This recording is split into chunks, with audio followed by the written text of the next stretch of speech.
که چېرته ته چاله سونه په قرض باندې ورکړي او په دې باندې وخت تیر شي بیا دغه سونې قیمت زیات شي یا کم شي نو آیا تا چې چاله په قرض باندې ورکړې وه هغه کس په تاله سونه درکوي که دغه سونې قیمت به درکوي؟ ما دې نه مخکې یو ویډیو په ریال باندې جوړه کړې وه بیا ډېرو ملګرو کامنټسونو میسیجونه وکړه چې په سونه باندې یو ویډیو جوړه کړه دا هم ډېره اهم او ضروري مسله ده. ګران کتونکو چې کله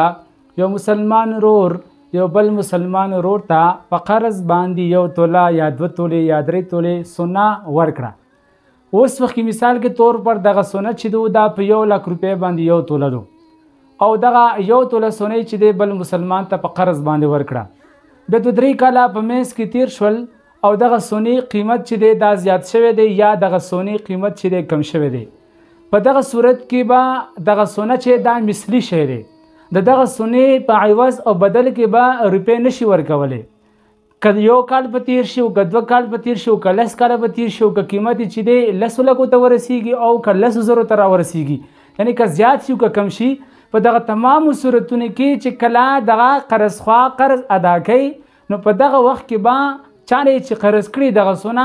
دغه مسلمان ورور ته به سونه ورکوي، د دې نه سوا د دې قیمت به نه ورکوي اگر چې قیمت یې